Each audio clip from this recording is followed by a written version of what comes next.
Hello everybody and welcome back to my channel and welcome back to another spooky Sunday video. So in today's video we are going to be looking at mysteries that turned out to be not so mysterious. So I have a fair few on this list and I will have the source linked in the description so that you can go and check it out in case there's some that I don't read off the list. So all the mysteries in this video have been solved and some of them are quite controversial. And just before we get into today's video, I just want to say if you're not subscribed already and you really like the content on this channel, please subscribe. I would love to have you here. We do spooky videos every Sunday. I'm looking into maybe doing a normal video on a Wednesday again. I know I used to do that and I'm getting a bit more free time now, so I'm looking into maybe doing that. And if you want to watch these videos in smaller form content, I suppose, I do have a spooky TikTok. I will have everything on the screen now. But without further ado, let's get on into today's video. I'm just going to read the little blurb on this website that I, again, will have linked in the description. But it says, as they pique our curiosity and allow us to submerge ourselves into the often dark and creepy unknown, many of us can't get enough of a good mystery. History is full of bizarre, unsolved tales, providing us with a seemingly endless amount of peculiar content to practice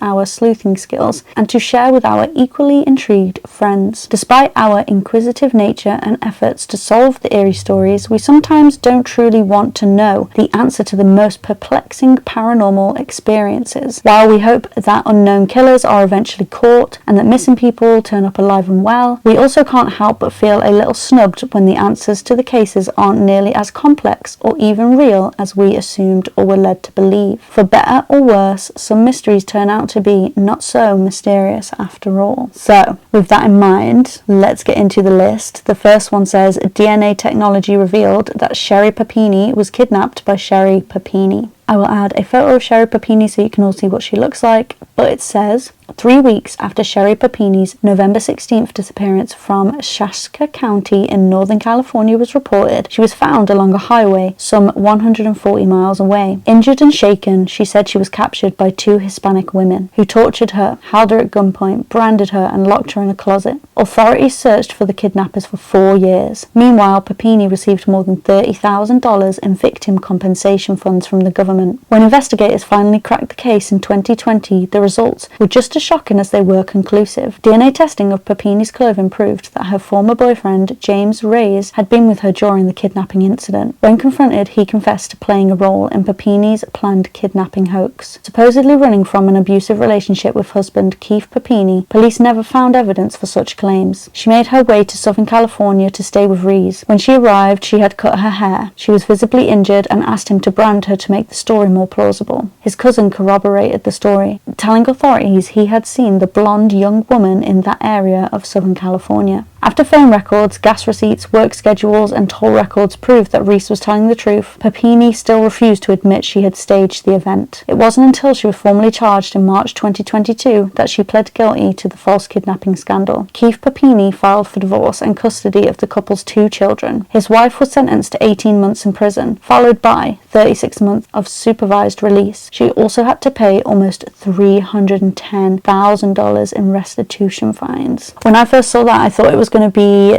the case of Gone Girl. If you've ever watched Gone Girl, it's a movie where the wife, I think her boyfriend or her husband's cheating on her, so to get back at him she plans a kidnapping and it's based on a true story. So that's what I thought that story was going to be about, but I wonder if that story will be on this list. I guess we'll just have to keep reading to find out. The next one says, 2 girls hoping to escape punishment convinced the world that fairies were real, complete with photographic evidence. I'll insert the picture for you guys so you can see. But it says, in 1917, after an afternoon of playing in a stream near their home in Cottingley, England, 9-year-old Frances Griffiths and her 16-year-old cousin, Elise Wright, told their family they had been out playing with fairies. Although the duo only hoped to escape punishment and provide an explanation for Griffiths stopping wet shoes, the white lie quickly took on a life of its own. The girls borrowed a family camera to prove their tale and photographed Griffiths sitting outside with paper fairy cutouts secured with hat pins to the ground. Days later, they photographed the young girl with a garden gnome to further their evidence and bolster their story. Wright's mother shared the pictures with the Theosophical Society in Bradford 2 years later. The president of the society, Edward Garner, was entranced with the novelty of the photos and produced a series of lectures that caught the attention of Sherlock Holmes creator Sir Arthur Conan Doyle. Doyle, a spiritualist intent on proving there was a magical realm beyond the material world, had the photos examined by experts before publishing them in December 1920 in the edition of the Strand magazine. In the article, he presented his reasoning, quote, "The recognition of their existence will jolt the material 20th century mind out of its heavy roots in the mud, and will make it admit that there is a glamour and mystery to life. Having discovered this, the world will not find it so difficult to accept that spiritual message, supported by physical facts which has already been so convincingly put before it." End quote. By the time of his passing in 1930, the world had become entranced by the photos and the possibility of them being real. With someone as credible as Doyle recognizing their authenticity, how could they have been faked? But alas, they were forged. In 1983, the Girls Now women confessed that they had staged the photos as a family prank. Had they not have been discovered by Doyle, the Cottingley fairies would likely never have soared to such fame. So I've actually heard of this story before, but I've never seen the picture, and to me you can tell it's fake, but I live in 2024, and I guess in 1919 the idea of someone being able to fake a photo when cameras and pictures and video and everything was so new, I don't think would enter somebody's mind. I don't know why they wouldn't have thought about somebody using a cutout, but to be fair, they're cut out really well. Like, that is a good picture for 1919, I'm sure you'll all agree. Oh sorry, 1917, my bad. But I don't know, it's hard to talk because I'm speaking with a 2024 mind, and again, 1917, I guess I can see why they would believe that they were real. But imagine going your whole life knowing that you faked a whole fucking, would you call it a conspiracy theory? I was going to say conspiracy theory, but I don't know if you'd call it that. But imagine, and then you get to like the 1980s and you're a fully grown woman and you have to be like, okay guys,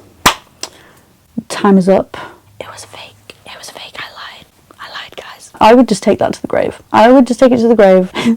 The next story says, a family claimed a bully set their son on fire, but a video soon showed a different story. According to his older sister Kayla, her 6-year-old brother Dominic was the target of extreme bullying in April 2022. In her interview with the local news, she described in detail how a neighbour lit a tennis ball on fire, called Dominic closer to him, and then threw the ball at the boy's face. Kayla heartbreakingly recalled how her brother immediately began screaming, quote, "Mommy, they lit me on fire," end quote. He suffered 2nd and 3rd degree burns and was hospitalised for his injuries. However, when police gained access to video footage of the event, they saw a different story. Authorities released a statement that 4 unattended children were playing with a fire and gasoline in the backyard, and there appeared to be no evidence of intentional harm to Dominic. Why would you lie about that? Did they lie because they weren't watching the children and that's how they got hurt? Is that the reason they lied? I just don't understand why you would lie about that and then post it to social media and then let your other child be like, yeah, this happened.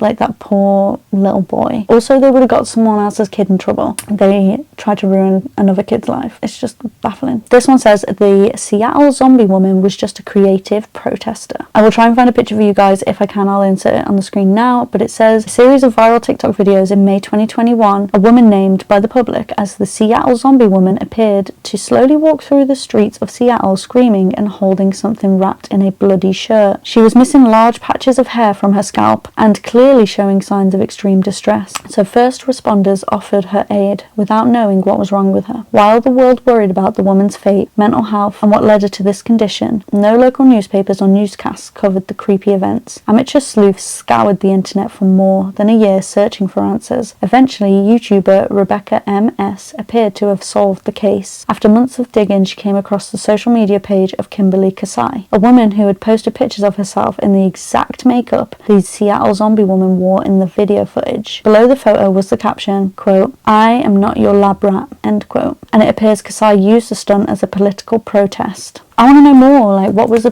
political protest? Like, why did she say I'm not your lab rat? I maybe need to do some digging on this myself because I'm sure there's loads of answers out there, but I've actually never heard of this mystery before. Let me know in the comments down below if you've heard of this before, but I've never heard of it and I want to know more about it, so I think I'm going to have to go away and do some research. Okay, this one says, a supposedly haunted Dybbuk box had an entirely made up history. I've watched a film with the Dybbuk box in it before. I can't remember what the film was called. If you guys remember, maybe this article will tell me what the film was. When Kevin Manis of Portland first listed listed his haunted Dybbuk box on eBay in 2003, he warned potential buyers of its haunted backstory and its paranormal abilities to torment anyone who came into contact with it. Supposedly sold to Mannis by a Holocaust survivor, he claimed the wine cabinet held an old, restless demon of Jewish folklore inside. In the listing's long description, Mannis recalled the bone-chilling details of his experiences with the box, including how his mother, the original recipient, had a stroke when she opened its doors. He also claimed that weird smells came from the box at odd times, that doors would randomly open by themselves, and that he and his siblings had all recurring nightmares of an old woman with sunken eyes. The box sold and changed hands twice before handing itself in famed ghost hunter Zach Bagans' collection for an undisclosed amount of money. During the time before Bagans acquired the box, it also supposedly caused 2 men to commit suicide and was featured in the horror film The Possession. That's the movie, The Possession. Bagans claims it's his paranormal museum's most haunted object. He even says he and several other people saw a mysterious figure had manifested itself inside the haunted wine cabinet. When rapper Post Malone visited the museum, fans were quick to connect his visit with the box with his recent car accident plane malfunction, furthering the curse narrative. Car accident plane malfunction? Anyway, however, in 2015, Mannis, who had a background in creative writing and entertainment, confessed the whole thing was a hoax. He had purchased the supposedly haunted box at a yard sale from a lawyer, not a Holocaust survivor. Additionally, so-called Dybbuk boxes didn't even exist before he coined the term. Mannis admitted that after a series of bad luck, he channeled his energy into the box's story to create a living horror tale that actually took hold. As he revealed in October 2015 on Facebook, quote, "I am the original creator of the story of the Dybbuk box, which appeared as one of my eBay posts back in 2003. The idea that Dybbuk boxes have some kind of history prior to my story, and the idea that a Dybbuk box could contain anything other than a Dybbuk, along with any deviation to the type of contents I created to be found inside the Dybbuk box, is laughable at best. How about this? If you or anyone else can find any reference to a Dybbuk box anywhere in history prior to my eBay post, I'll pay you $1 million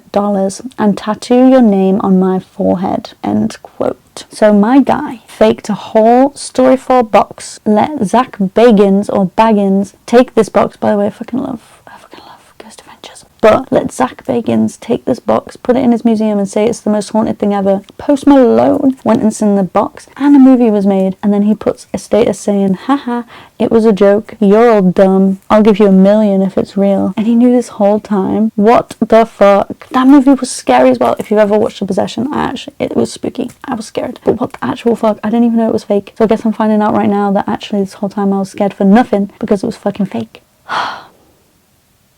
What the fuck? And of course fucking Zach Bagans would say it's real. Of course he would. Right, I'm going to go ahead and end today's video here. Let me know if you want a part 2 though, because there are so many on this list. I could definitely do a part 2. But like I said at the start of this video, if you like this video or this content, please remember to subscribe. I would love to have you here. Drop me a comment down below. If you've watched this far into the video, comment down below something that you're doing on the weekend, or something that you've done this weekend, because this video goes up Sunday. So tell me what you've done this weekend if you've made it this far into the video. But until next time, I will see you all soon. Bye.